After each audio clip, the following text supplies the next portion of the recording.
من شرور أنفسنا وسيئات أعمالنا من يهده الله فلا مضل له ومن يضلله فلا هادي له أشهد أن لا إله إلا الله وحده لا شريك له وأشهد أن محمدا عبده ورسوله الذي لا نبي ولا رسول بعده اللهم صل وسلم على نبينا وسيدنا محمد وعلى آله وصحبه ومن تبعهم بإحسان إلى يوم الدين فقال الله تعالى في كتابه الكريم يا أيها الذين آمنوا اتقوا الله حق تقاته ولا تموتن إلا وأنتم مسلمون وقال أيضا يا أيها الناس اتقوا ربكم الذي خلقكم من نفس واحدة وخلق منها زوجها وبث منهما رجالا كثيرا ونساء واتقوا الله الذي تساءلون به والأرحام إن الله كان عليكم رقيبا وقال يا أيها الذين آمنوا اتقوا الله وقولوا قولا سديدا يصلح لكم أعمالكم ويغفر لكم ذنوبكم ومن يطع الله ورسوله فقد فاز فوزا عظيما فإن أصدق الحديث كتاب الله وخير الهدى هدى محمد صلى الله عليه وسلم وشر الأمور محدثاتها فإن كل محدثة بدعة وكل بدعة ضلالة وكل ضلالة في النار. Alhamdulillah jamaah yang dimuliakan Allah Subhanahu wa taala, bersyukur kita kepada Allah Subhanahu wa taala atas limpahan nikmat yang telah Allah taala anugerahkan kepada kita semua. Nikmat yang sangat banyak sekali, saking banyaknya nikmat yang Allah taala berikan kepada kita, tak sanggup kita menghitung nikmat-nikmat Allah taala tersebut satu persatu. Ada nikmat kesehatan, ada pula nikmat kesempatan, ada nikmat keselamatan yang Allah Ta'ala anugerahkan kepada kita. Dan nikmat yang paling besar yang Allah berikan kepada kita adalah nikmat iman. Kenapa nikmat iman adalah nikmat yang paling besar? Karena tanpa iman, setinggi apapun pangkat seseorang, sebanyak apapun harta seseorang, dia tidak akan punya nilai apapun di sisi Allah Subhanahu wa taala. Sebaliknya, orang yang tidak punya apapun, tidak memiliki kedudukan apapun tapi punya iman, maka orang tersebut memiliki nilai yang istimewa di sisi Allah Subhanahu wa taala. Maka wajiblah bagi kita untuk mensyukuri nikmat-nikmat Allah dan juga nikmat-nikmat iman. Ya, semoga keimanan ini tetap ada di dalam hati kita sampai kita bertemu dengan Allah Subhanahu wa taala. Amin ya rabbal alamin. Salawat dan salam kita ucapkan ke atas nabi kita, Nabi Muhammad sallallahu alaihi wasallam, nabi yang terakhir yang Allah utus ke dunia ini sebagai rahmat bagi seluruh alam. Yang sangat kita harapkan pada hari kiamat nanti kita mendapatkan syafaat dari Nabi kita Muhammad sallallahu alaihi wasallam. Jadi semoga pada hari kiamat nanti Allah Ta'ala mengizinkan Rasulullah untuk memberikan syafaatnya kepada kita semua. Baik jamaah yang dimuliakan Allah Subhanahu wa taala, tema kita pada siang hari ini adalah kiat-kiat agar hidup jadi bermakna. Jamaah yang dimuliakan Allah, hidup ini adalah salah satu nikmat dari Allah Subhanahu wa taala. Hidup ini nikmat, ya, hidup ini nikmat. Kenapa nikmat? Karena jamaah yang dimuliakan Allah, ada orang yang sudah mati, itu mereka ingin hidup kembali. Sudah mati, ingin hidup kembali. Ini beberapa kali Allah Ta'ala ulang di dalam Al-Quran tentang hal ini. Seperti misalnya di dalam surat Al-Munafiqun, Allah Subhanahu wa Ta'ala berfirman, ya, tentang orang yang sudah mati. Mereka berkata, dia berkata, Rabbi laula akhartani ila ajalin qarib fa as-saddaqa wa akum minas salihin. Ya Allah, kenapa enggak kau tunda kematianku sebentar pun jadi? Kenapa tak ditunda? Tundalah kematianku ya Allah, sebentar pun jadi. Untuk apa? Fa'as-saddaqa, aku ingin bersedekah. Wa akum minas salihin, dan aku ingin menjadi orang yang soleh. Nah jamaah, dia sudah meninggal, ya, udah mati, berangan-angan agar supaya Allah Ta'ala menghidupkannya kembali. Nah ini menunjukkan jamaah yang dimuliakan Allah, kalau hidup itu adalah nikmat. Hidup adalah nikmat, sehingga orang yang sudah mati, tapi mati tanpa membawa amal, ya, mereka berangan-angan, mengandai-andai supaya Allah Subhanahu wa Ta'ala menghidupkan mereka kembali. Tapi itu tidak akan terjadi jemaah, karena siapa yang sudah Allah Ta'ala wafatkan, dia nggak mungkin hidup kembali.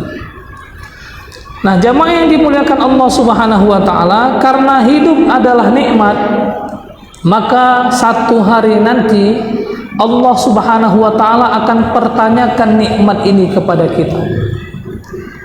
Allah Ta'ala jelas berfirman, ya kan, tsumma latus'alunna yauma idzin 'anin na'im.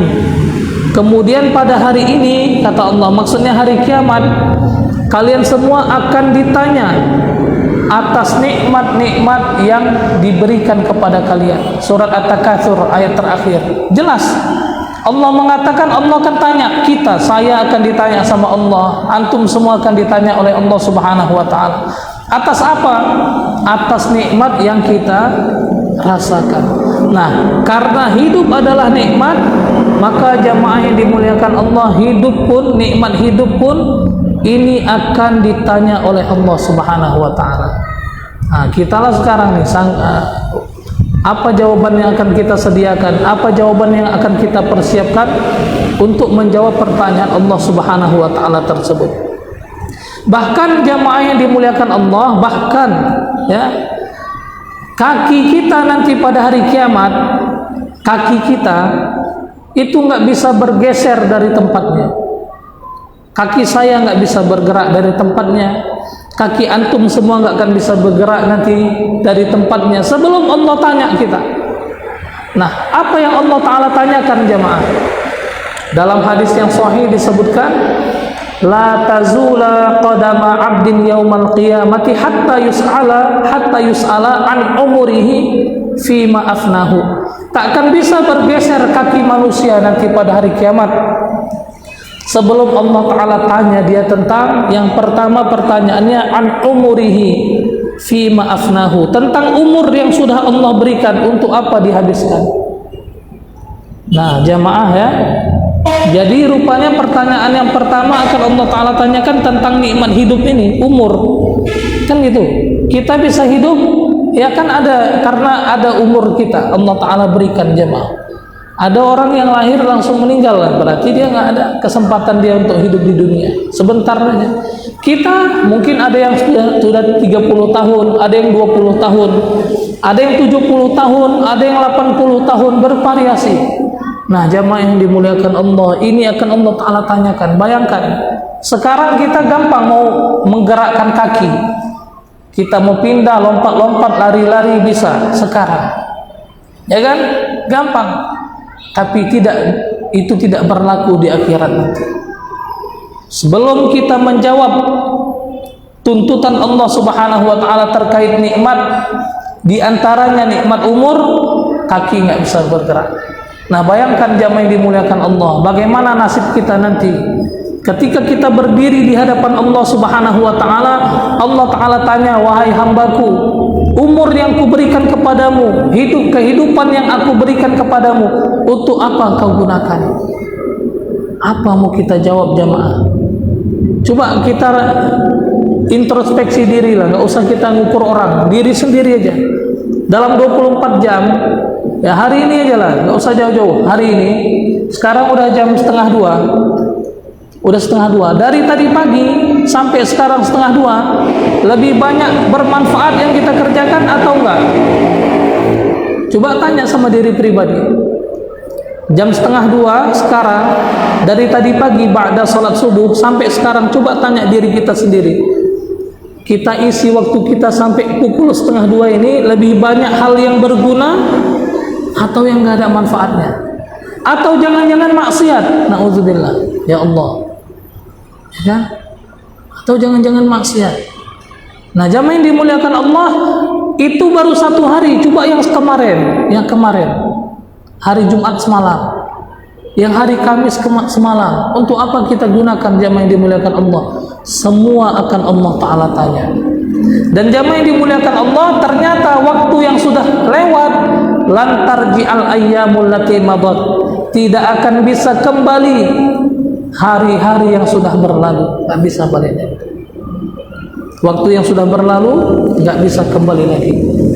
Maka jamaah yang dimuliakan Allah, pantaslah dalam sebuah hadis, ya, tapi hadisnya ada yang bilang dhaif, ada ulama yang bilang hasan, hadis riwayat Imam Al-Baihaqi, ada yang bilang dhaif, ya, tapi saya sampaikan artinya, ya, artinya kurang lebih, manusia kalau sudah masuk surga nggak akan pernah nyesal kecuali terhadap satu hal. Nah, orang kalau udah masuk surga nggak akan nyesal lagi kecuali satu hal yang disesalinya. Apa itu?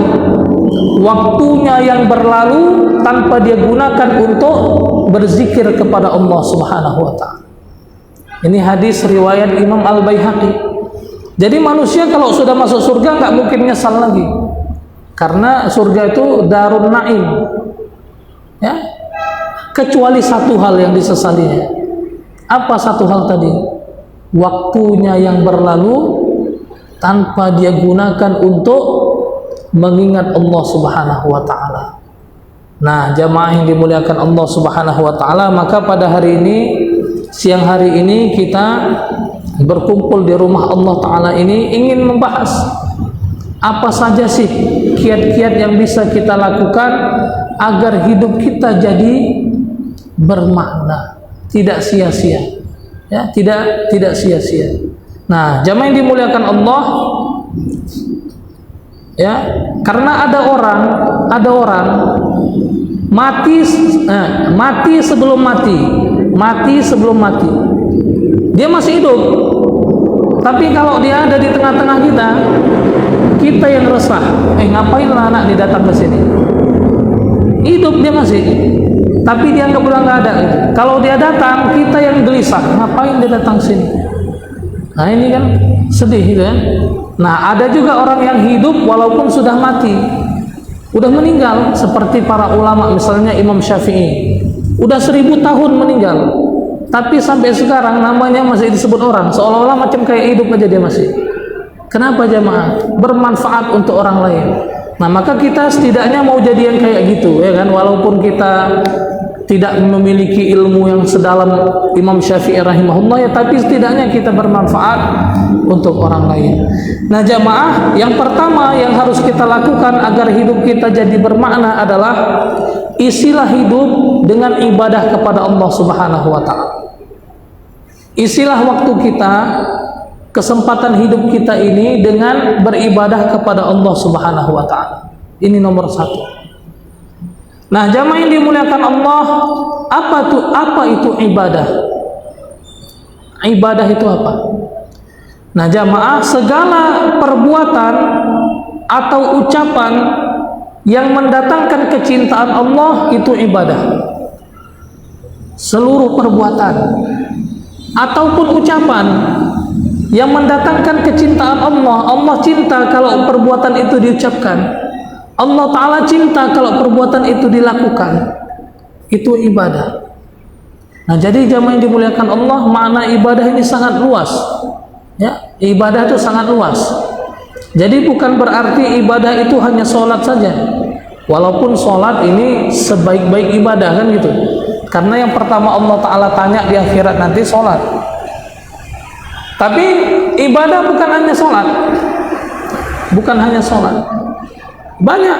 Nah, maka jamaah yang dimuliakan Allah, kita gunakan waktu kita untuk ibadah. Ibadah apa? Ya, misalnya yang ibadah yang paling ringan lah, misalnya ibadah yang paling ringan jamaah yang dimuliakan Allah, apa itu ibadah paling ringan? Zikir. Cuman paling banyak orang lalai. Ibadah paling ringan itu apa? Zikir. Tapi paling banyak orang melalaikannya. Kenapa zikir itu paling gampang? Karena zikir nggak terikat dengan waktu. Beda dengan sholat, kan gitu kan? Sholat kalau ini jam sekarang nih 1:30, kita sholat asar jam segini, pasti nggak sah sholat kita. Sholat asar jam 1:30, iya, apa itu? Ya kan? Pasti nggak Allah terima. Kenapa? Karena sholat ibadah yang terikat waktu. Tapi tidak dengan zikir, jemaah. Zikir itu ibadah yang sangat ringan. Kalau puasa, masya Allah, puasa itu ibadah yang berat, jemaah. Berat puasa itu. Dari terbit fajar sampai terbenam matahari nggak boleh makan, nggak boleh minum, bahkan nggak boleh menggibah. Gibah orang nggak boleh. Kan berat dengan puasa. Berat. Tapi zikir paling ringan. Nah, maka jamaah yang dimuliakan Allah, kita isi waktu kita dengan ibadah. Di antaranya apa? Kita bisa banyak zikir kepada Allah Subhanahu wa ta'ala. Zikir apa yang mau kita baca? Perbanyak. Zikir apa? Nah, terserah. Yang jelas zikir yang ada dasarnya dari Rasulullah sallallahu alaihi wasallam. Kita bisa ucapkan subhanallah, subhanallah, subhanallah, subhanallah, subhanallah banyak-banyak. Atau alhamdulillah boleh. Karena kan jelas hadisnya kan. Walhamdulillah tamla'ul mizan, kata Rasulullah. Ucapan alhamdulillah itu bisa memenuhi isi timbangan.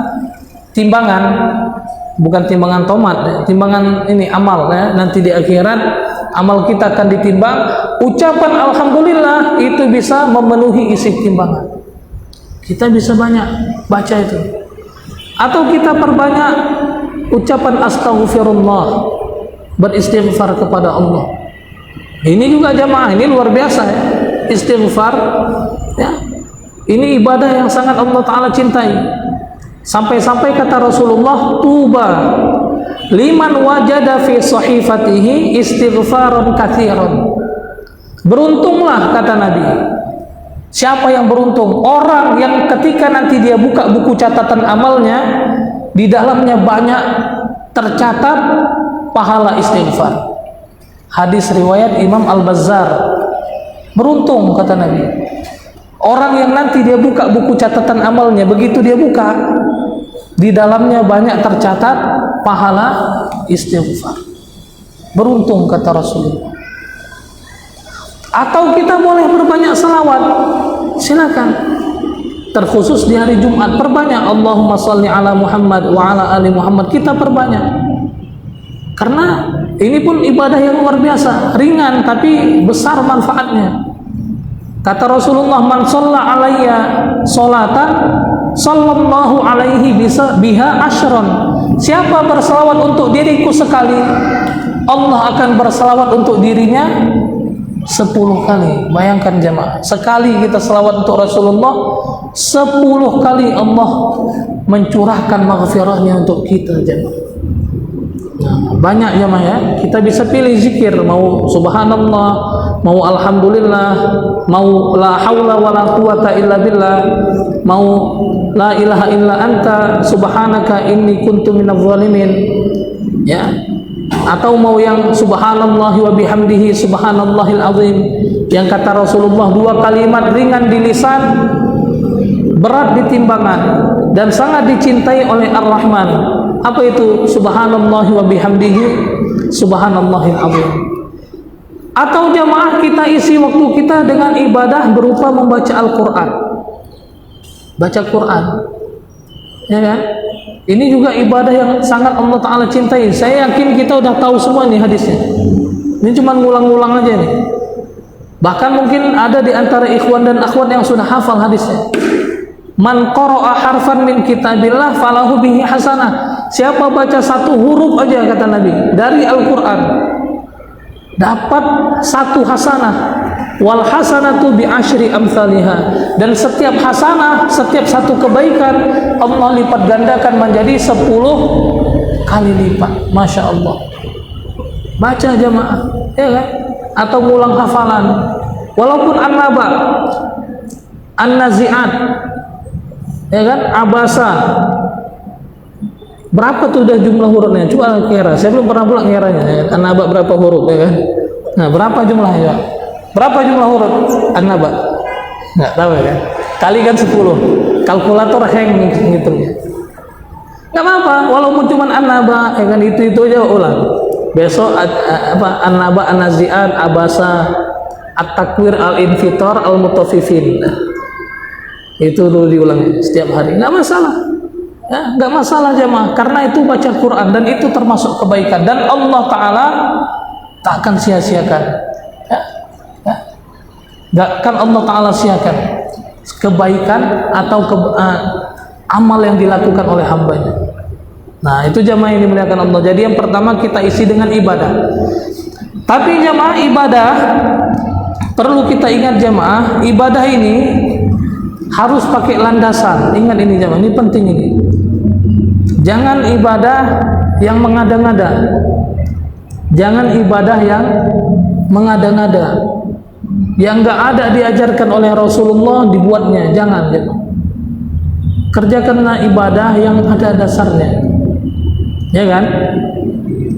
Nah, ibadah yang enggak ada dasarnya gimana? Ya banyaklah ya, banyak ibadah yang enggak ada dasarnya dibuat-buat gitu kan. Dibuat-buatnya jemaah. Nah, ini jangan kita hindari jemaah, karena Rasulullah sallallahu alaihi wasallam bersabda, "Man ahdatsa fi amrina hadza ma laysa minhu fahuwa raddun." Siapa yang melakukan suatu amalan yang enggak ada dasarnya dari kami, maka amalan itu tertolak. Nah, di dalam sebuah ayat Allah berfirman, "Hal unabbiukum bi akhsarina a'mala." Mau nggak aku kasih tahu orang yang paling merugi? Siapa?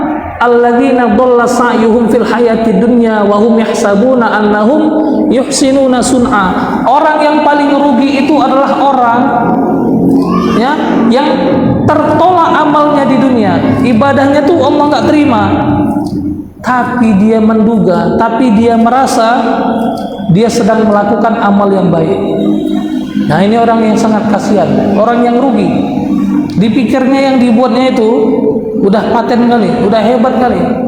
Ternyata nggak ada nilai di sisi Allah Subhanahu wa Ta'ala. Kenapa? Karena perbuatannya tidak sesuai dengan tuntunan Allah dan Rasul. Nah, ini jemaah. Jadi kita beribadah, tapi bukan berarti modifikasi ibadah, nggak boleh ya. Modifikasi ibadah nggak boleh. Beribadah banyak-banyaklah, tapi sesuai dengan tuntutan yang diajarkan oleh Nabi Shallallahu Alaihi Wasallam. Nah, ini yang pertama jemaah. Yang kedua, supaya hidup kita jadi bermakna, carilah teman yang baik dalam hidup ini. Carilah teman yang baik. Nah, jemaah yang dimuliakan Allah, manusia nggak mungkin bisa hidup di dunia ini sendirian. Manusia sifatnya itu, sifat manusia, kalau sendirian pasti nggak enak. Pasti nggak enak. Jangankan di dunia jemaah, jangankan di dunia. Nabi Adam alaihissalam di surga, bayangkan tuh juga. Tapi sendirian di surga. Surga itu kan apapun yang kita mau kita dapat, kan gitu kan. Dalam hadis sahih disebutkan, disuruh berangan-angan aja langsung terrealisasi, juga lah bayangkan. Tapi sendirian dia gitu, nggak ada kawannya, nggak betah dia. Nggak betah ya, minta pasangan kepada Allah. Nah, begitu juga dengan kita jemaah. Di dunia ini kalau kita main tunggal aja, nggak punya kawan, nggak enak. Bahkan jemaah, bahkan datang ke pengajian pun kalau sendiri kita malas, betul kan? Kan gitu kan? Kan kita yuk taklim yuk, kawan mau, kita pun semangat pergi. Kalau kawan tadi, alah hari ini aku berhalangan pula ini, kita pun ya udahlah kalau gitu nggak jadi juga lah gue pergi. Kan begitu, bukan salah, nggak, memang begitu, memang tabiat manusia itu. Kita butuh teman, kita perlu teman. Nah, jamaah yang dimuliakan Allah, tapi nggak boleh asal cari sembarangan teman, nggak boleh. Nah, jamaah yang dimuliakan Allah, nggak boleh cari asal sembarangan teman. Kenapa jamaah? Karena Rasulullah Sallallahu Alaihi Wasallam menegaskan, ar-rajulu ala dini khalilih, falyanzur ahadukum man yukhalil. Seseorang itu, agama seseorang itu, kata Nabi, sesuai dengan agama kawan dekatnya. Maka hendaklah kalian memperhatikan dengan siapa kalian berkawan. Hadis riwayat Imam Abu Daud. Jadi jamaah, agama kita tergantung agama kawan dekat. Kawan dekat kita soleh, insya Allah kita akan ikut-ikutan jadi baik. Ikut-ikutan baik. Walaupun awalnya cuma ikut-ikutan, tapi kalau terus-terusan kayak gitu, betul-betul jadi orang baik. Kenapa? Karena kawannya bagus. Sebaliknya jamaah, kalau orang berkawan sama orang yang nggak bagus, ahli maksiat, pasti kau ini kawannya nih, si A kawan sama si B ahli maksiat, si B nggak ngajak, cerita aja dia, cerita tentang pengalamannya, si A akan ikut. Contoh di daerah kita nih, sekitar kota kita nih kan ada tempat maksiat kan di ujung sana. Saya nggak pernah pergi, alhamdulillah sampai sekarang. Cuman dengar ada tempat maksiat. Yang suka pergi ke sana, tua-tua umur 75 tahun. Kalau umur 75 udah nggak ada dalam. Umur 19, umur 18, masih muda-muda datang ke sana bermaksiat. Dari mana dia bisa tahu tempat itu? Dari kawan sekolah. Kawannya si A tadi malam joget-joget di sana, diskotik. Pagi pergi sekolah. Tadi malam pergi aku ke sana, enak kali deh. Oh iya. Macam mana rupanya tempatnya? Enak lah pokoknya. Berapa perlu bawa uang kalau mau ke sana? Limpul dah cukup. Kapan kita pergi lagi? Nah, kapan kita pergi lagi? Nanti malam mau kau? Ayo. Pergi deh. Pergi dia jamaah ya ke tempat maksiat, pergi dia ke sana. Kenapa ini terjadi jamaah? Kenapa? Apa ada orang dari diskotik sana? Ayo masuk diskotik kami? Gak ada jamaah, nggak pernah beruntung aja. Tapi kok banyak yang pergi? Karena kawan jamaah yang dimuliakan Allah. Karena salah dia milih kawan. Makanya Rasulullah SAW sudah ingatkan, agama seseorang tergantung agama kawan dekatnya. Maka jamaah yang dimuliakan Allah, pandai-pandailah kita pilih kawan, ya kan? Nah, kan kita juga udah sering dengar hadisnya, kawan yang baik bagaikan tukang minyak wangi, ya kan? Walaupun kita nggak beli, bisa aja kita lagi duduk dioleskan ya, tes nah, enak nih minyak wanginya nih, mantap nih. Kita kan, oh iya, dapat kan? Atau kalau nggak dikasihnya, setidaknya kita duduk sama dia, mencium bau harumnya.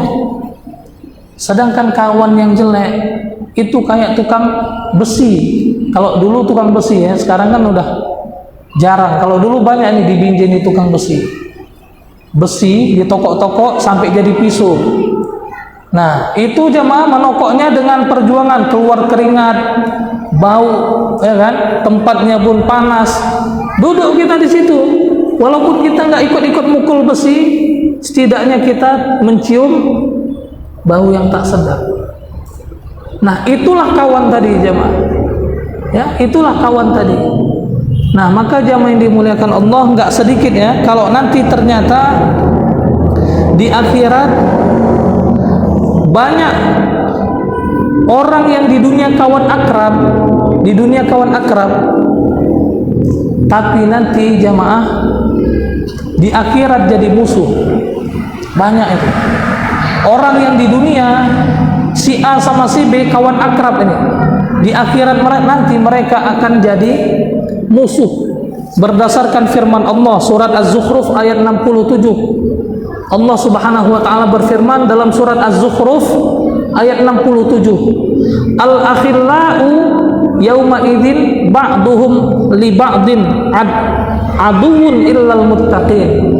Teman akrab kata Allah, kawan akrab pada hari ini satu sama lain akan menjadi musuh kecuali orang yang bertakwa. Az-Zukhruf ayat 67. Lihat jamaah, kawan akrab yang di dunia kayak lepat sama daun, Di mana ada dia, di situ ada kawannya. Kayak lepat sama daun, tidur sebantal, ya kan? Nah, di akhirat jadi musuh kecuali orang bertakwa. Maka jamaah yang dimuliakan Allah, kalau mau cari kawan, cari yang bertakwa, ya kan? Cari kawan yang soleh, cari kawan yang soleh.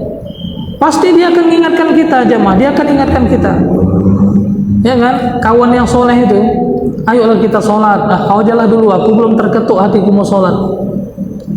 Nanti jamaah dia doa, ya Allah, kawanku ya Allah, mudahkan kakinya untuk datang ke masjid. Tiba-tiba besok-besok, ya kok rajin kawannya ke masjid, terkabul doanya.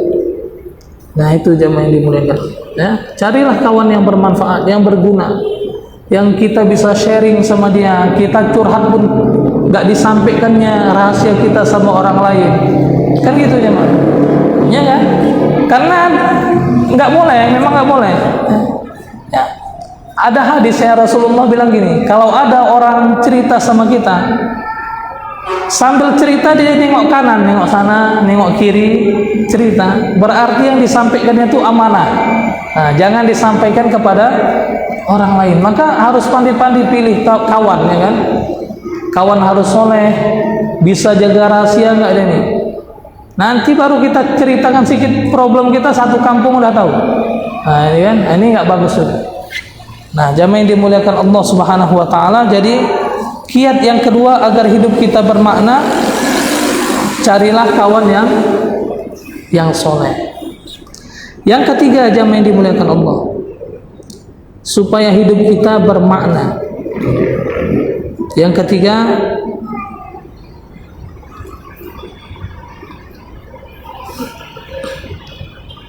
jangan meremehkan kebaikan sekecil apapun. Jangan meremehkan kebaikan sekecil apapun dalam kehidupan ini. Ya, ini pentingnya, Mak. Jangan kita remehkan kebaikan sekecil apapun. Karena jamaah yang dimuliakan Allah, Rasulullah sallallahu alaihi wasallam bersabda, la tahqiranna minal ma'rufi syai'an walau an talqa akhaka biwajhin talqin. Jangan pernah kalian meremehkan kebaikan sekecil apapun, kata Nabi. Jangan pernah meremehkan kebaikan sekecil apapun, walaupun hanya sekedar bertemu dengan saudara kita, menunjukkan wajah yang manis, wajah yang berseri. Jangan diremehkan jemaah. Ini penting jemaah yang dimuliakan Allah. Ya, jangan diremehkan. Karena ada orang jemaah, dia ngaji, dia taklim, ya. Dia jumpa sama sesama muslim, jangankan dia negur, senyum pun dia nggak mau. Senyum pun nggak mau. Akhirnya apa jemaah? Apa yang terjadi? Ya, orang menjauhi pengajian tadi. Ini senyum pun nggak mau dia. Padahal senyum itu kan ibadah. Memang ibadah. Rasulullah sallallahu alaihi wasallam bersabda, tabassumuka fi wajhi akhika shadaqatun. Senyummu di hadapan saudaramu itu adalah sedekah, kata Rasulullah. Maka jamaah nggak boleh kebaikan tadi disepelekan, nggak boleh diremehkan, karena itu akan dinilai oleh Allah Subhanahu wa taala. Kebaikan nggak boleh disepelekan jamaah. Begitu juga dosa nggak boleh disepelekan. Nggak boleh, dosa pun nggak boleh ya. Karena ada orang, dosa kecilnya ini nggak apa-apa ya. Ya kok kau buat dosa kecilnya ini, ya itu nggak boleh juga jemaah. Rasulullah pernah bersabda kepada istri beliau Ummul Mukminin Aisyah radhiyallahu anha, ya Aisyah tu iyyaki wa muhaqqaratidz dzunub fa inna laha indallahi qalibah atau kama qala alaihi salatu wassalam. Wahai Aisyah radhiyallahu anha, hati-hati dengan dosa yang dianggap kecil, karena di sisi Allah itu ada tuntutannya. Ya, hadis riwayat Imam Ibnu Majah. Di sisi Allah ada tuntutannya. Jangan kebaikan sekecil apapun jangan disepelekan. Sebaliknya dosa sekecil apapun jangan disepelekan. Nggak boleh. Ingat tuh jamaah. Ya, ini penting, ini kaidah penting. Pernah dulu jamaah, Rasulullah Sallallahu Alaihi Wasallam mengabarkan ada seorang, ini kita udah sering dengar juga ya, seorang, maaf cakap,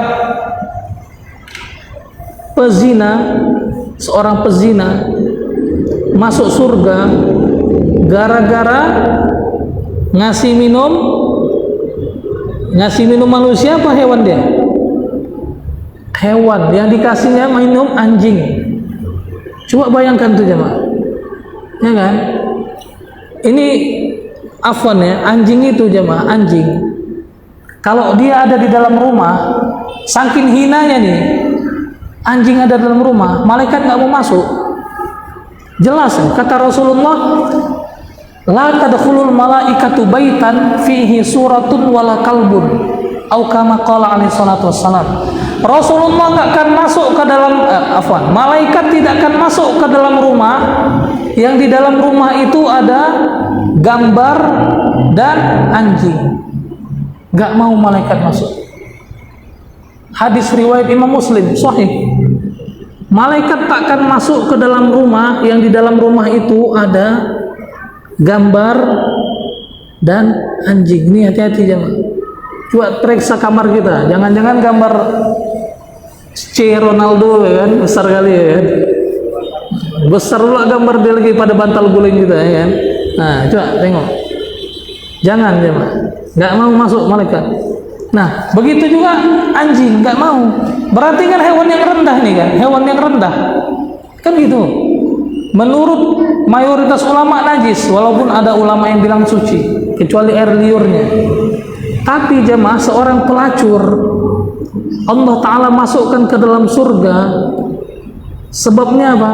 Gara-gara ngasih minum seekor anjing.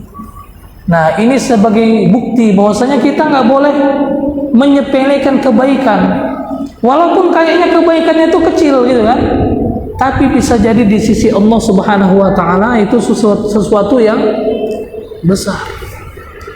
Nah, sebaliknya jamaah, seperti yang saya sebutkan tadi, jangan sepelekan dosa, jangan jamaah. Nah, dalam hadis sahih juga diceritakan, dalam hadis sahih dalam hadis yang sahih juga diceritakan, ada wanita, seorang wanita masuk neraka gara-gara memelihara kucing dan kucingnya mati kelaparan, dia nggak kasih makan. Ini sahih juga hadisnya. Wanita solehah, rajin ibadah, punya kucing, tapi kucing dikurungnya, nggak dilepaskannya supaya kucing tadi nyari makanan sendiri, atau dia ngasih makan kepada kucing tadi, nggak dilakukannya sampai kucing tadi mati. Apa yang terjadi jamaah? Dia masuk neraka, padahal seorang wanita ahli ibadah masuk neraka gara-gara dosa nggak kasih makan kucing. Nah, bayangkan jemaah. Jadi nggak boleh kita meremehkan kebaikan sekecil apapun, tak boleh pula kita meremehkan dosa sekecil apapun. Jangan ya, jangan.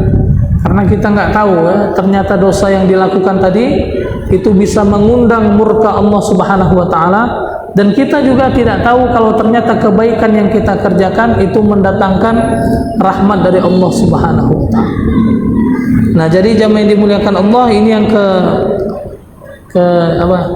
tiga ya. Yang ketiga ya, jangan meremehkan kebaikan. Yang keempat jamaah, supaya hidup jadi bermakna. Supaya hidup jadi bermakna, yang keempat adalah berusahalah hidup tanpa hutang.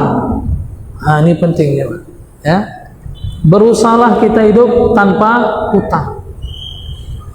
Jamaah, hutang itu hukumnya mubah. Berhutang hukumnya apa? Mubah. Boleh. Hukum asal berhutang itu mubah. Bahkan jamaah, terkadang ngasih pinjam hutang, kita ngasih hutang ke orang lebih besar pahalanya daripada sedekah. Terkadang ya, terkadang, bukan otomatis lebih besar ngasih utang, enggak. Terkadang ada orang nih, tolonglah pinjamlah duitku 100.000, kita kasih. Terkadang ini lebih besar nilainya, pahalanya daripada sedekah. Tapi jangan suka ngutang. Nah itu. Kenapa saya bilang utang ini boleh, bahkan terkadang lebih berpahala daripada sedekah? Ada hadisnya, bukan sembarangan, ada hadisnya. Hadis riwayat Imam Al-Baihaqi. Disebutkan dalam hadis tadi jemaah, ya, Rasulullah sallallahu alaihi wasallam bersabda, "Ra'aitu lailata usriya bi ala abwabil jannati maktuban." Ketika aku mi'raj, kata Nabi, ketika aku mi'raj, Rasulullah kan mi'raj ke langit. Kulihat di surga, di pintu surga itu ada tulisan, kata Nabi. Kulihat di pintu surga ada tulisan. Apa tulisannya? As-sadaqatu bi asyri amsalha wal qardu bi thamaniyata asyar. Sedekah pahalanya 10, ngasih hutang pahalanya 18. Mana lebih banyak, 18 sama 10? 18 kan? Nah, sedekah 10, ngasih hutang 18, berarti ngasih hutang lebih utama.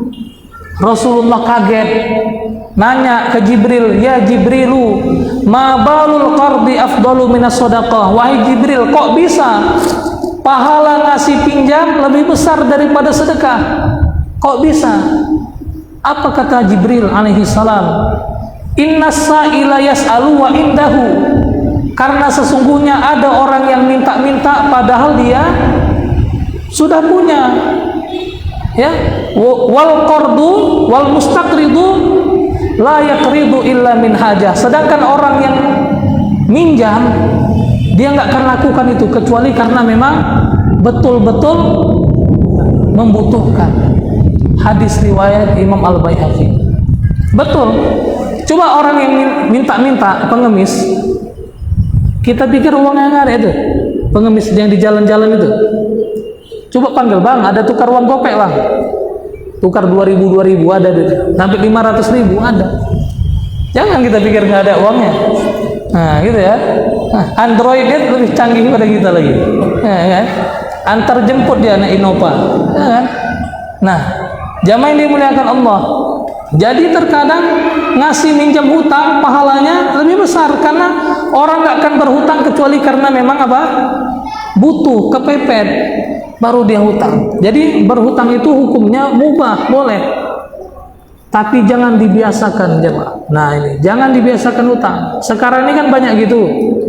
Pantang ada HP baru, yuk kredit berapa? 200.000 sebulan. Ah, udahlah kredit lagi hutang. Nah, besok baju, yuk baju. Kredit bisa nih, bisa cicil, hutang lagi nih. Nah, panci, rice cooker, ya kan, untuk masak daging tuh, presto, ya kan, kompor gas, ya, kipas angin, TV, utang semua. Bertumpuk-tumpuk utangnya, akhirnya diketok rumahnya, bilang aja mak nggak ada. Jamaah yang dimuliakan Allah ya, akhirnya banyak utang, susah hidupnya jamaah.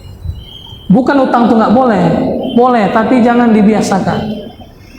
Nah, jamaah yang dimuliakan Allah, orang yang punya utang pasti takut kemana-mana, udah jelas, ya kan? Misalnya kita ajak, yuk ke selesai kita yuk, 5 orang aku punya utang sana. Alah, tempatnya surga. Ini tiket untuk masuk surga nih. Kalau mau masuk surga, 3 ini terpenuhi dulu. Kata Rasulullah, siapa yang meninggal selamat dia dari 3 hal, dia akan masuk surga.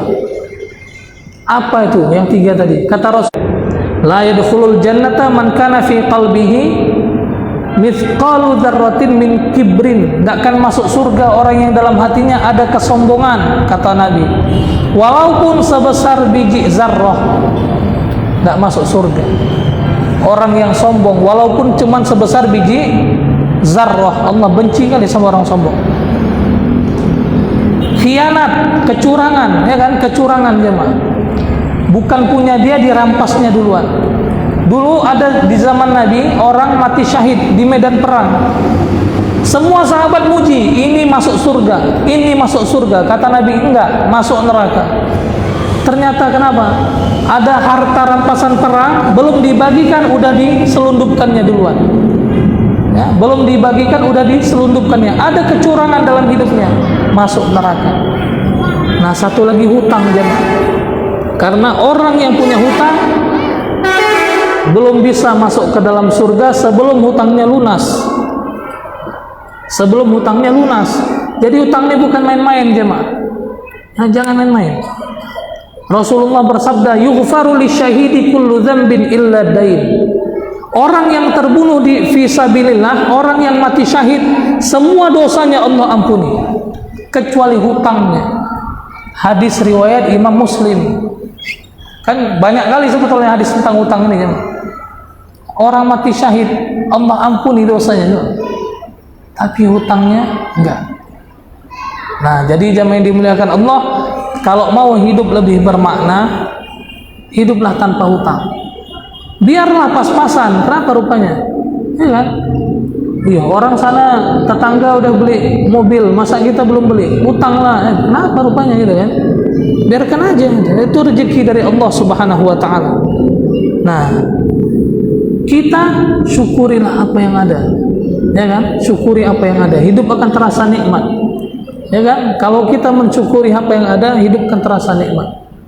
Jamaah yang dimuliakan Allah, zaman sekarang ini hidup, yang paling enak hidupnya bukan orang kaya. Orang kaya, siapa bilang enak hidupnya? Enggak. Orang miskin, apalagi lah, ya kan? Orang kaya tak enak, apalagi orang miskin. Tapi yang paling enak hidupnya siapa sekarang nih? Orang yang bersyukur. Orang yang bersyukur, dia yang enak hidupnya. Orang kaya bersyukur, Masya Allah, Allah akan tambah lagi hartanya. Orang miskin syukur, pasti hidupnya nggak ngeluh, tidak akan mengeluh. Nah, jadi jamaah dimuliakan Allah, upayakanlah, ya kan? Janganlah kalau nggak ada terdesak, jangan berutang. Ini orang minum kopi goceng pun berutang, ya kan? Kopi itu besok ya bang, ya. Besok nggak datang lagi dia, ya. Nah, coba. Memang suka berutang. Nauzubillah. Ini jangan dibiasakan, jemaah. Karena ya, nafsul mu'mini mu'allaqatun bidainihi hatta yuqda anhu. Jiwa orang yang beriman itu terkatung-katung di akhirat sana, kata Nabi. Sampai hutangnya dilunaskan. Hadis riwayat Imam At-Tirmidzi. Nah, baik jemaah yang dimuliakan Allah, ini yang keempat ya. Ini yang keempat. Nah, yang kelima jemaah, yang kelima, supaya hidup kita jadi bermakna,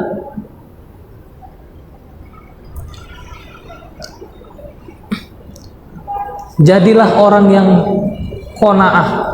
Orang yang qanaah. Qanaah tadi apa? Ya, tadi udah saya singgung juga. Merasa cukup. Merasa cukup dengan apa yang Allah Ta'ala berikan kepadanya. Udah. Merasa cukup jemaah. Kalau kita mau cukup hidup, nggak akan bisa. Orang hidup itu nggak pernah merasa cukup. Apalagi sifat manusia jemaah, sifat manusia. Ya, Rasulullah mengatakan manusia itu kalau dia punya satu lembah emas, dia akan berkeinginan punya lembah emas yang kedua. Kalau sudah dapat dua, dia akan berusaha supaya lembah emasnya jadi 3. Itu. Dan manusia nggak akan pernah cukup, kata Nabi, sampai tanah masuk ke mulutnya. Maksudnya apa? Sampai dia masuk ke dalam kubur, kanan kiri, bawah atas, muka belakang tanah semua, nah, barulah dia nggak punya keinginan lain. Nah, itu. Selagi masih hidup pasti ada keinginan. Jangankan yang muda kayak kita, atau umur 80, tanyalah, pingin dia. Ada aja keinginan itu. Aku nanti kalau udah sehat mau kesana lah, mau beli tanah lah, aku di situ lah, aku mau beli inilah. Nggak bisa, ya kan? Karena jelas jemaah, orang itu walaupun udah tua, dua hal akan tetap muda dalam diri. Orang walaupun sudah tua, tapi dua hal ini akan tetap muda. Apa itu? Ya jemaah, cinta dunia dan panjang angan-angan. Ini akan tetap ada. Panjang angan-angannya cinta dunia. Tetap muda, mau anak muda, mau orang tua sama aja. Pasti keinginan itu tetap ada. Maka jamaah yang dimuliakan Allah, bukan kita nggak boleh jadi orang kaya. Jangan salah. Jangan, nggak perlu kita hidup kaya-kaya. Oh, gawat lah kita nanti. Ya kan? Kenapa sekarang nih umat Islam kayaknya macam kurang bernilai? Karena banyak yang lebih kaya daripada kita. Orang-orang di luar sana, non-muslim, banyak lebih kaya. Jangan salah ya, saya bilang merasa cukup bukan berarti tidak kaya. Jangan gitu ya. Orang kaya muslim, oh ini lebih paten lagi ya kan. Macam Abdurrahman bin Auf radhiyallahu anhu. Wah, ini milionernya sahabat. Utsman bin Affan radhiyallahu anhu. Ini orang cukup dengan apa yang Allah berikan tanpa menghiraukan orang apa yang orang miliki. Jangan. Yang punya kita syukuri. Yang punya orang ada, ya udah, dia itu rezeki yang Allah berikan untuk dia. Jangan heboh gitu kan. Kan sekarangnya ada gitu kan. Orang jualan bakso rame, melihara tuyul dia tuh. Kan gitu. Nah, orang rame disebarkannya tuduhan-tuduhan dusta. Kurasa melihara tuyul dia tuh. Ya. Dia setiap tahun pulang kampungan ke Jawa sana. Nah, itu ngasih tumbal tuh. Na'udzubillah, ya Allah. Suuzon kan. Enggak boleh. Ya rezeki dia. Dia rumahnya di Jawa sana, pulang setahun sekali silaturahmi, apa salahnya? Kok dituduh ngasih tumbal kan? Ada tuh. Na'udzubillah. Enggak boleh ya, Pak. Syukurilah apa yang ada. Nah, dulu pernah sahabat ya nanya kepada Rasulullah. Sahabat nanya kepada Rasulullah. Ya Rasulullah, dullani ala amalin idza amiltuhu ahabbani Allahu wa ahabbani an-nasu. Ya Rasulullah, beritahukan kepada saya satu perbuatan yang kalau perbuatan ini saya kerjakan, itu ya Pak. Jadi perbuatannya satu, tapi kalau dibuat hasilnya dua. Mendapatkan cinta Allah dan cinta manusia. Kalau sholat, itu kan sholat kan ibadah yang besar, tapi kan meraih cinta Allah kan gitu kan. Ini satu ibadah, cinta Allah dapat, cinta manusia pun dapat. Ibadah apa itu ya Rasulullah? Sahabat nanya. Maka apa jawab Rasulullah sallallahu alaihi wasallam? Izhad fid dunya yuhibbakallahu wazhad fima fi aidin nas yuhibbuk. Atau kama qala alaihi salatu wassalam. Zuhudlah terhadap dunia, Allah akan cinta kepadamu. Dan zuhudlah terhadap apa yang dimiliki oleh orang lain, maka manusia akan cinta kepadamu. Itu jemaah. Dunia, ya siapa yang nggak mau dunia? Yang kan kenikmatan dunia nikmat. Cuman zuhud gitu. Kalau memang jalannya halal kita ambil. Ya, jalannya benar, nggak sampai meninggalkan sholat kita untuk mendapatkannya, nikmat Allah kita ambil. Tapi zuhud, ya, tidak menghalalkan segala cara demi mendapatkannya, nggak sampai meninggalkan sholat demi mendapatkannya. Udah sini, beli mobil, koma, ya kan? Nah, kalau tetangganya yang beli elektronik, beli kendaraan, dia yang gelisah. Begitu rusak, dia senang. Wah, syukurin kan tuh. Kau rasakan itu, syukur. Na'udzubillah. S4 ini namanya.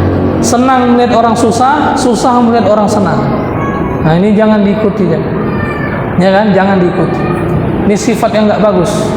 Merasalah kita cukup dengan pemberian Allah Subhanahu wa taala pada diri. Nah, yang terakhir jemaah, yang terakhir ya, agar hidup kita jadi bermakna adalah tinggalkanlah hal-hal yang tidak bermanfaat. Tinggalkanlah hal-hal yang tidak bermanfaat. Nah, jamaah yang dimuliakan Allah Subhanahu wa taala, bersyukur kita hari ini kita semuanya muslim. Alhamdulillah. Atuk kita, dari atuk kita, kalau buyut kan nggak jumpa kan? Jumpa sama buyut? Enggak kan? Buyut saya pun muslim juga ya, cuman kan nggak sempat jumpa. ya, dari atau ayah kita punya anak, ya kan, alhamdulillah kita muslim, ini nikmat dari Allah. Nah, bersyukur kita. Tapi tahu nggak tanda muslim yang baik itu apa? Tanda baiknya keislaman seseorang itu apa? Nah, jamaah yang dimuliakan Allah, Rasulullah sallallahu alaihi wasallam bersabda, min husni islamil mar'i tarkuhu ma la ya'nihi. Di antara tanda bagusnya keislaman seseorang, dia meninggalkan hal-hal yang enggak berguna untuk dirinya. Banyak orang Islam, jamaah, orang Islam banyak, tapi Islamnya bagus nggak? Tengok perbuatannya yang bermanfaat atau yang sia-sia. Kalau perbuatannya lebih banyak yang sia-sia, berarti Islamnya nggak berkualitas, berarti keislamannya nggak berkualitas. Tapi kalau perbuatannya yang berguna, baik untuk diri sendiri ataupun orang lain, berarti Islamnya berkualitas.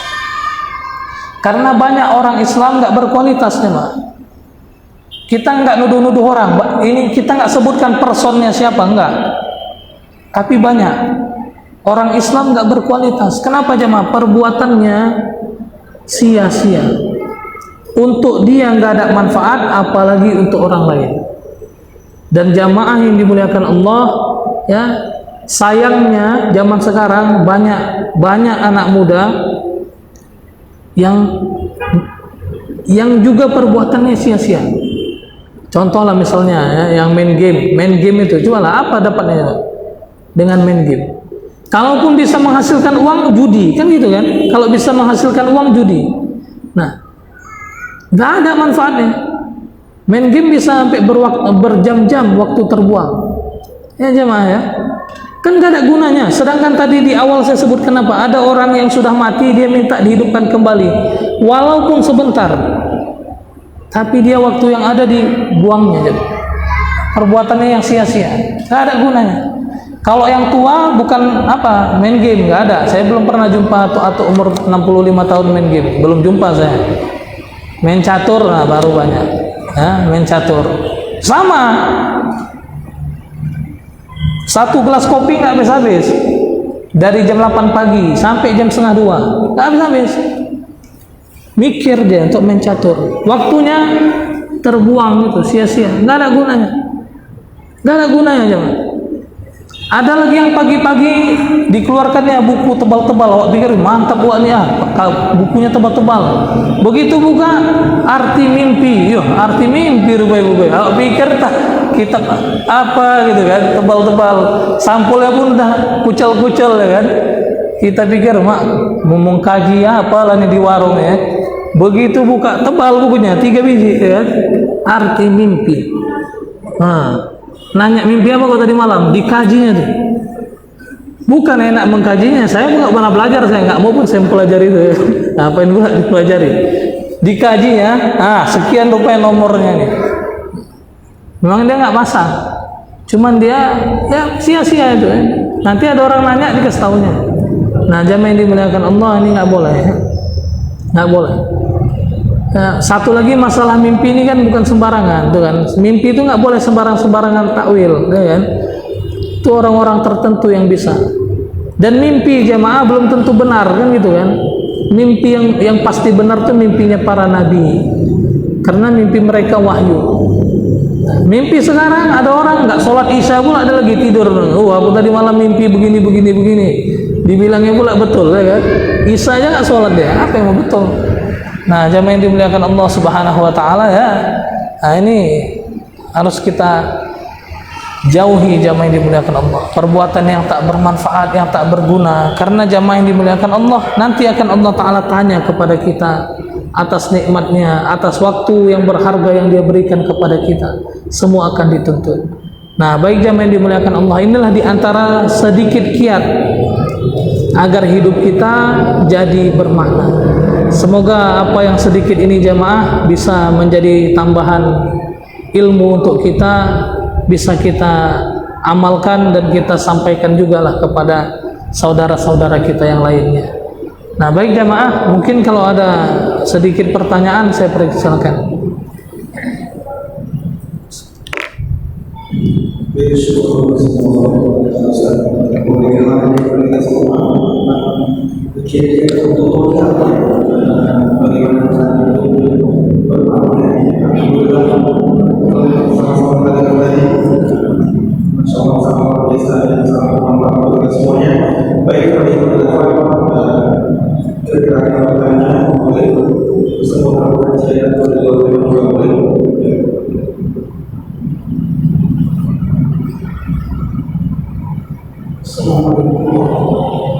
Waalaikumsalam warahmatullahi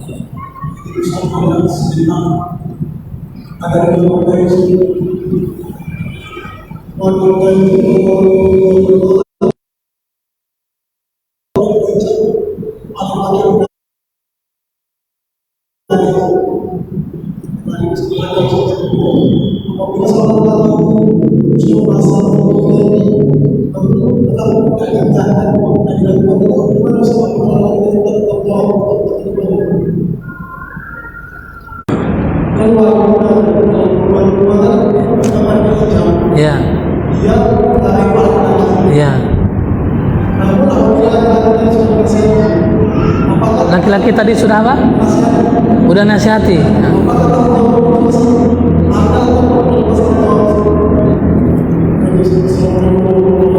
Waalaikumsalam warahmatullahi wabarakatuh.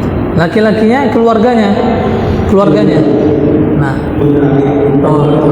Nah, jadi memang keluarga ya, abang gitu atau adik bertanggung jawab, orang tua gitu kan, bertanggung jawab terhadap keluarganya yang wanita. Sudah dinasihati, jangan keluar tanpa hijab. Tapi masih juga masih nggak diindahkan apa yang kita sampaikan. Ya kita udah nyampaikan. Walaupun bukan sampai situ aja, besok atau kesempatan yang akan datang kita ingatkan lagi. Tapi ya memang itu jadi tanggung jawab. Ya, kalau satu saat rupanya memang dia nggak terima dinasehati, ya kita udah, intinya kita sudah mengingatkan. Tapi nggak boleh juga cuma sekali udahlah biarkan aja, enggak ya, terus tapi ingatkannya dengan baik, karena mungkin nggak terima mungkin cara gitu kan, atau masih sekali gitu kan. Kalau nanti berkali-kali sehingga dia merasa dinasihati itu karena rupanya abangku sayang sama aku, insya Allah dia akan berubah. Tapi yang jelas memang wajib dinasihati, dan kalau ternyata sudah dinasihati juga nggak mau mengindahkan, tugas kita sudah kita jalankan.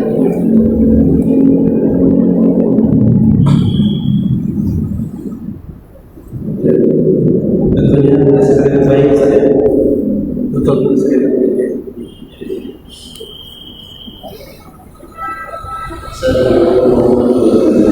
Waalaikumsalam warahmatullahi wabarakatuh.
Maksudnya kita ini punya profesi antar gitu.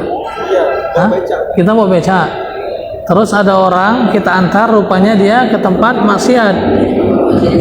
Ya. Nah, jadi begini,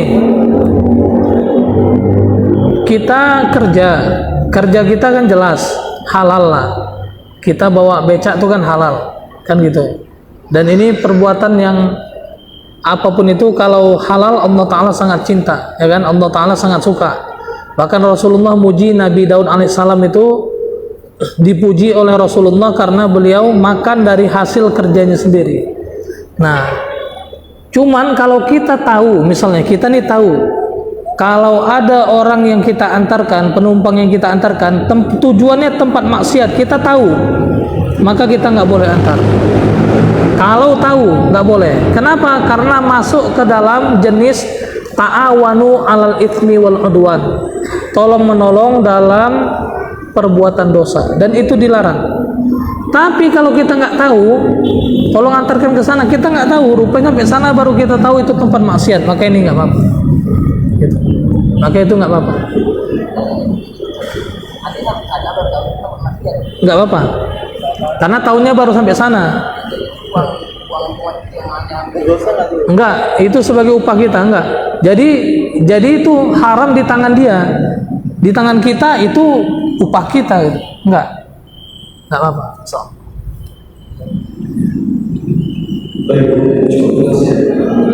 Kenapa pertanyaan boleh dicarikan tulisannya menurut saya sebagai tadi salah satu poin bahwa itu bukan teman cari teman yang soleh saja. Saya bertanya, kalau kita terus berteman yang soleh, cari terus berbuat soleh terus, kalau dulu kita tidak pernah maksiat, kalau kita yang dulu pernah maksiat bahkan bersama. Jadi siapa yang mengajak dia untuk baik? Nah, jadi ketika kita harus mencari teman yang baik, yang soleh, bukan berarti kita nggak mengajak kepada kita punya kawan yang dulu misalnya, yang dia itu ya kesehariannya pelaku maksiat, tapi dulu kawan kita. Nah, apakah sekarang kita abaikan? Enggak. Kita boleh berkawan sama dia, tapi bukan akrab. Dan kita boleh dekat sama dia dengan tujuan mengajak dia.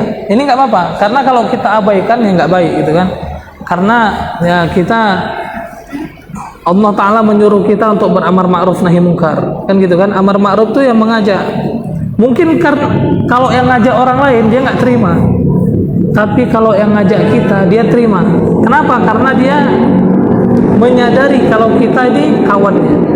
Nah, jadi bukan berarti kita abaikan, tidak. Cuman ya kalau dia nggak bisa berubah, memang perilakunya seperti itu bahkan lebih parah, ya kita menghindari. Tapi setiap jumpa boleh tegur sapa, bang, ya boleh. Tapi tidak akrab, tidak akrab. Karena akrab ini hendaknya kepada orang yang bertakwa. Karena kalau bukan orang bertakwa, ini bahkan bisa merugikan kita, merugikan kita.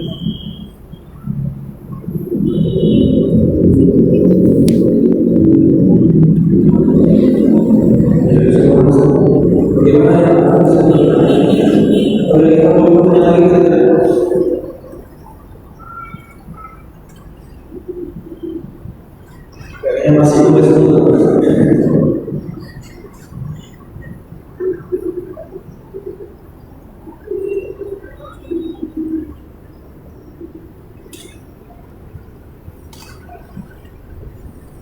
Ya, bagaimana? Oh, bagaimana?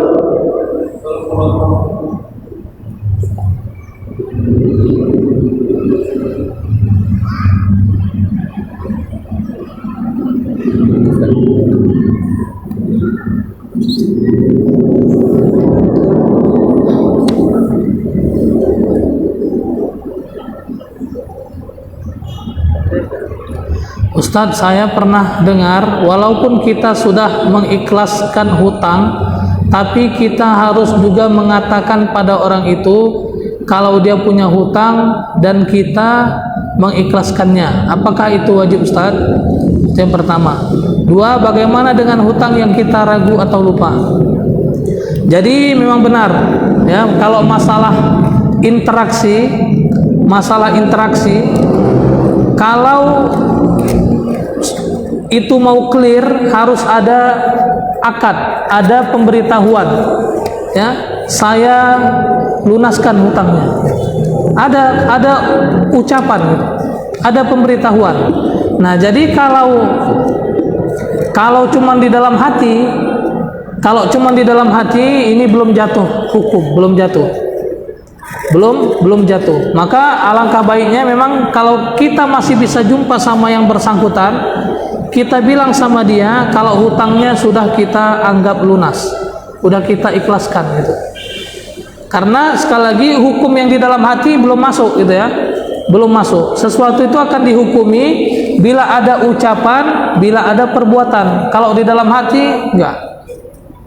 Banyak perkara yang dalam hati belum dianggap gitu ya, belum dianggap. Misalnya contoh di luar tema, seorang suami menceraikan istrinya tapi dalam hati dibilangnya kau kuceraikan, nggak jatuh karena di dalam hati. Nah, nggak bisa, harus diikrarkan, harus diucapkan. Nah, supaya jelas harus diucapkan. Maka kalau memang ada orangnya bisa ditemukan, kita sampaikan ke dia, atau kita pakai wakil. Nanti kalau jumpa sama dia, bilang ya, utangnya sudah saya lunaskan. Kita sampaikan ke orang tadi yang menyampaikan, ini juga sudah bisa. Nah, itu yang pertama. Yang kedua, bagaimana dengan hutang yang kita ragu atau lupa? Nah, memang gini, masalah utang ini sebetulnya tuntunannya itu ditulis ya, untuk menghindari kelupaan tadi. Allah Ta'ala berfirman, ya ayyuhalladzina amanu idza tadayantum bidainin ila ajalin musamma faktubuhu. Hai orang-orang beriman, jika kalian berhutang sampai waktu yang ditentukan, tulislah, kata Allah. Jadi memang anjurannya suruh tulis supaya kita nggak lupa. Sekarang masalahnya kita udah terlanjur lupa atau ragu, gimana? Nah, solusinya yang pertama, ke orangnya tadi kalau kita ragu, coba kita pastikan, tanya. Coba diingat-ingat, kita bilang sama kawan kita, saya punya hutang nggak? Nah, suruh dia mengingat. Kadang biasanya kita yang berutang lupa, tapi yang diutangi dia masih ingat terus, ya kan? Nah, itu kita datangi, coba kita tanya, minta penjelasan, betul nggak? Nah, kalau kita ragu atau orang yang kita hutangi tadi nggak jumpa, entah kemana dia, dicari-cari nggak jumpa-jumpa, udah hilang, udah bertahun-tahun nggak ketemu-temu sama orang itu. Nah, maka kita bersedekah aja atas namanya. Kita sedekah, ya Allah, perkirakan aja berapa gitu ya. Kita perkirakan berapa lah utang, misalnya 50.000, kita perkirakan saya ini sedekah atas nama dia untuk membayar hutang saya. Jika orang tadi itu sudah meninggal atau sudah nggak diketahui lagi keberadaannya di mana. Tapi kalau masih bisa dijumpai, alangkah baiknya kita tanyakan langsung ke dia, karena masalah hutang ini masalah yang berat. Ya, sampai akhirat masalah ini akan tetap berlanjut. Sampai akhirat akan tetap berlanjut, maka selagi masih bisa dikelirkan di dunia, hendaknya kita selesaikan di dunia. Allahu a'lam.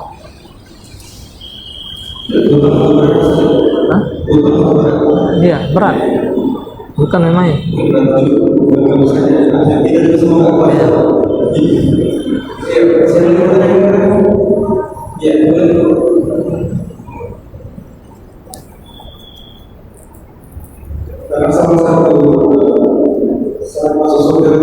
Iya, betul.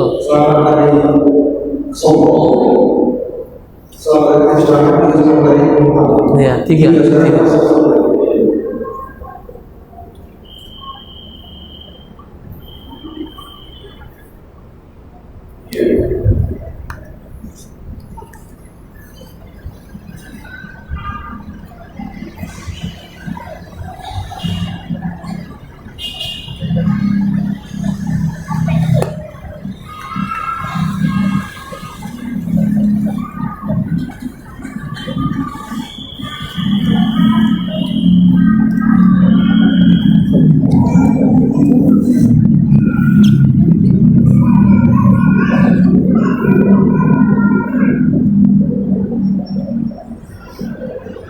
Ustadz, ana mau menanyakan bagaimana cara melembutkan hati orang tua. Ana sudah berusaha mengingatkan, berdoa, mendoakan orang tua. Bagaimana Ustadz? Jadi memang masalah hati ini itu mutlak berada dalam kekuasaan Allah, ya kan? Makanya kita disuruh Nabi, doa yang kita baca, ya muqallibal qulub tsabbit qalbi ala dinik. Ya wahai Allah yang membolak-balikkan hati, balikkanlah hati saya dalam agamamu. Dan doa kita juga, Rabbana la tuzigh qulubana ba'da idh hadaitana. Ya Allah, jangan Engkau balikkan hati kami, jangan Engkau gelincirkan hati kami setelah Engkau beri kami petunjuk. Nah, sekarang yang masalahnya hati orang tua, ya kan? Nah, kita nggak mungkin ngasih nasihat kepada orang tua, apalagi dengan kasar, enggak. Karena kedudukan kita sebagai anak, apapun ceritanya kita pasti kalah di depan orang tua. Nah, caranya gimana? Banyak khidmat kepada orang tua. Khidmat itu apa? Ya kita lebih rajin daripada biasanya membantu orang tua. Kalau misalnya setiap hari tugas kita mengiris bawang misalnya, besok kita tambah ngiris bawang sekalian potong cabai juga. Nah, dengan ada khidmat itu ya, entah kita bantu pekerjaan rumah, ada khidmat, orang tua nanti akan melihat perubahan yang menonjol dari diri kita. Nah, di situ baru kita doa. Ya, maka hati orang tua pasti akan jadi lembut. Karena sekeras-kerasnya orang tua, dia tetap orang tua. Dia pasti akan tetap sayang sama anaknya. Dia akan tetap, biasa itu ibu-ibu ya, emak, nampaknya aja dia merepet, cerewet, tapi sebenarnya dia sangat sayang sama anak. Ayah nampaknya aja dia nggak pernah nanya kabar kita, tapi ketika dia sedang berdua sama emak, dia nanya gimana si Fulan, gimana si Anu, dia akan nanya. Nah, jadi caranya kita tetap doakan. Yakinlah doa ini sangat luar biasa ya. Ada hadis, sampai hadis tadi mengatakan tidak ada yang dapat merubah takdir kecuali doa. Sampai ada kayak gitu hadisnya. Gak ada yang bisa merubah takdir kecuali doa. Walaupun takdir yang dimaksud bukan takdir masalah ketentuan yang sudah Allah tetapkan, itu kan nggak bisa berubah. Cuman doa ini dapat merubah segalanya, bisa. Nah, kita doa dan kita iringi dengan perubahan kita yang mungkin lebih menonjol. Ini akan memberikan kesan efek yang luar biasa untuk orang tua, sehingga orang tua hatinya akan jadi lembut. Gitu. Memang itu tantangan ya, tantangan kita. Saya sendiri pun merasakan seperti itu ya, pernah merasakan seperti itu, tapi alhamdulillah sekarang udah tidak. Nah, berkat kita pelan-pelan, alhamdulillah diterima. Setidaknya doakan terus dan tambah semangat kita membantu orang tua, akan luluh sendiri nanti orang tua.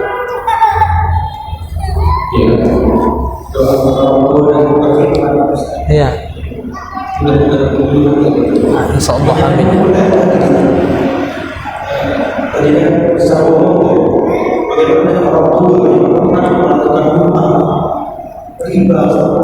Jadi bagaimana kita sebagai anak yang melakukan apa?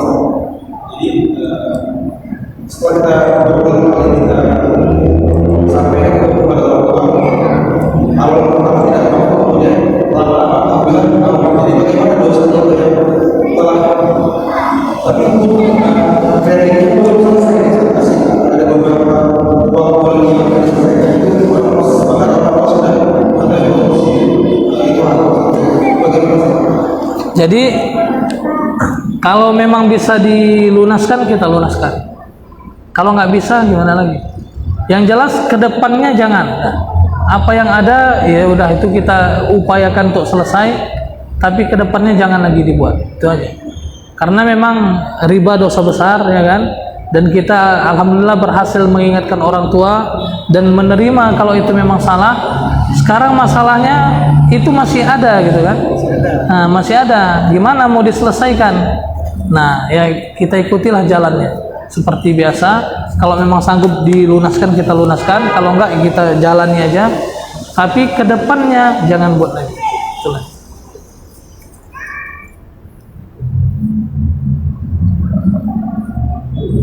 Insyaallah apa saja.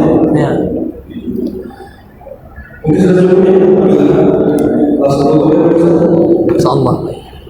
Baik, jamaah yang dimuliakan Allah, mungkin ini yang bisa saya sampaikan. Yang benar itu datang dari Allah, yang saya salah, penyampaian saya kurang tepat, jawaban saya kurang tepat, itu karena kekurangan dan kesilapan diri saya pribadi. Maka saya mohon ampun kepada Allah dan mohon maaf kepada ikhwan dan akhwat semua. Dan kita tutup kajian kita dengan tasbih kafaratul majlis. Subhanakallahumma wa bihamdika asyhadu an la ilaha illa anta astaghfiruka wa atubu ilaik. Wassalamualaikum warahmatullahi wabarakatuh.